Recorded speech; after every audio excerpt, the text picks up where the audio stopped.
നമസ്കാരം, ഏവിയോടെക്കിലേക്ക് സ്വാഗതം. ഇന്ന് നമ്മൾ ഡിസ്കസ് ചെയ്യാൻ പോകുന്നത് കുറച്ച് നാളായി കേട്ടുവരുന്ന ജെറ്റ് എയർവേസിൻ്റെ തിരിച്ചുവരവിനെ കുറിച്ചാണ്.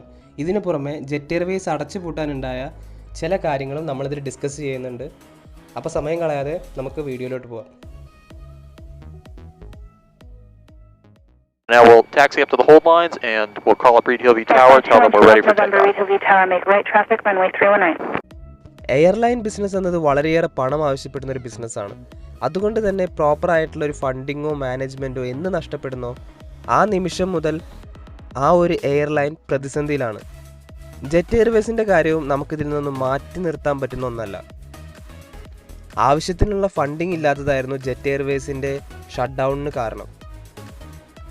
പ്രോപ്പറായിട്ടുള്ള ഫണ്ടിങ് ഇല്ലാത്ത ഒരു സാഹചര്യത്തിലേക്ക് ജെറ്റ് എയർവേസിനെ കൊണ്ടെത്തിച്ചത് 2-3 കാര്യങ്ങളാണ്.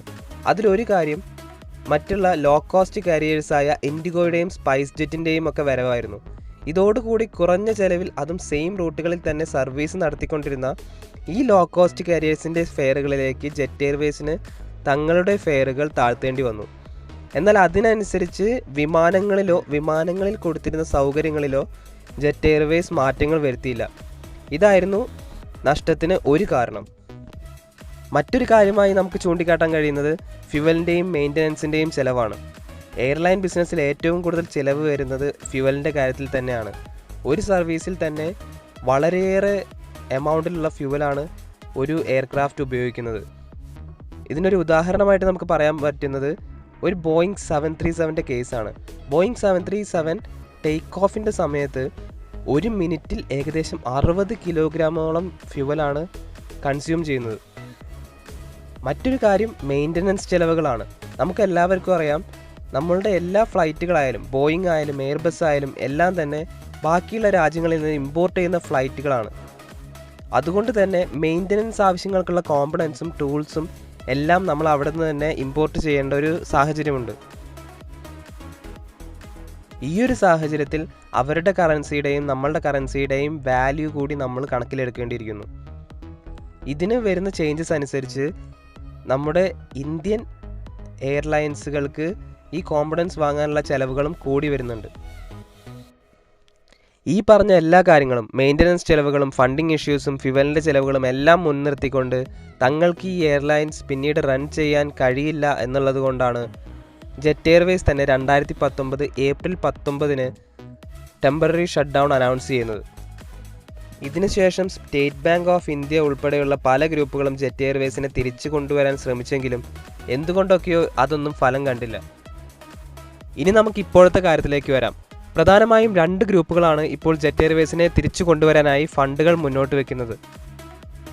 ഇതിൽ ആദ്യത്തെ ഗ്രൂപ്പിൽ പ്രധാനമായിട്ടുമുള്ളത് FSTC flight simulation technique centre എന്ന ഇന്ത്യൻ ബേസ്ഡ് സിമുലേറ്റർ കമ്പനിയാണ്. FSTC ഉൾപ്പെടെ US ബേസ്ഡ് കമ്പനിയായ ഇംപീരിയൽ ഇൻവെസ്റ്റ്മെൻറ്റ് ഗ്രൂപ്പ്സും മറ്റു പല ബിഗ് ചാർട്ടേഴ്സും ചേർന്ന് മുന്നോട്ട് വയ്ക്കുന്ന ഫണ്ട് ഏകദേശം $100 മില്യൺ എന്ന് വെച്ചാൽ 750 കോടി രൂപയോളം. ഈയൊരു തുക കൊണ്ട് ഏകദേശം 5 മുതൽ 10 വരെ ഡൊമസ്റ്റിക് ഫ്ലൈറ്റ്സ് വെച്ച് ജെറ്റ് എയർവേസിനെ വീണ്ടും പ്രവർത്തനക്ഷമമാക്കാനാണ് ഈ ഒരു ഗ്രൂപ്പ് പദ്ധതിയിടുന്നത്. ജെറ്റ് എയർവേസ് ഷട്ട് ഡൗണിന് മുമ്പ് ബോയിങ്ങിലേക്ക് കൊടുത്ത പല ഓർഡറുകളും തിരിച്ചു കൊണ്ടുവരാനും ഇവർക്ക് പദ്ധതികളുണ്ട്. ഇനി രണ്ടാമത്തെ ഗ്രൂപ്പ് കാൽറോക്ക് ക്യാപിറ്റൽസിൻ്റെയും മുറാറി ലാൽ ജലാൽ എന്ന ഓൺട്രപ്രണറിൻ്റെയും നേതൃത്വത്തിലുള്ളതാണ്. എത്ര രൂപയുടെ ഫണ്ടാണ് ഇവർ ഇൻവെസ്റ്റ് ചെയ്യാൻ ഉദ്ദേശിച്ചിട്ടുള്ളതെന്ന് പുറത്തുവിട്ടിട്ടില്ലെങ്കിലും ഏകദേശം 15 മുതൽ 20 വരെ ഡൊമസ്റ്റിക്കും ഇൻ്റർനാഷണൽ ഫ്ലൈറ്റ്സും ചേർത്താണ് ഇവർ ജെറ്റ് എയർവേസിനെ തിരിച്ചു കൊണ്ടുവരാൻ പദ്ധതിയിട്ടിട്ടുള്ളത്. FSTC മുന്നോട്ട് വെച്ചിട്ടുള്ള 750 കോടി ആയാലും ഇനി കാൽറോക്ക് ക്യാപിറ്റൽസ് മുന്നോട്ട് വയ്ക്കുന്നത് എത്ര വലിയ തുകയായാലും തന്നെ ഇതിലും എത്രയോ ഇരട്ടിയാണ് ജെറ്റ് എയർവേസ് ഉണ്ടാക്കി വെച്ചിട്ടുള്ള ബാധ്യത. ഏകദേശം 38,000 കോടി രൂപയാണ് ജെറ്റ് എയർവേസിന് ഇപ്പോഴുള്ള കടങ്ങൾ. ഈ എയർലൈൻസ് ഏറ്റെടുക്കാൻ വരുന്നത് ആരായാലും തന്നെ ഈ ബാധ്യതകൾ ഏറ്റെടുക്കാൻ ആഗ്രഹിക്കില്ലല്ലോ.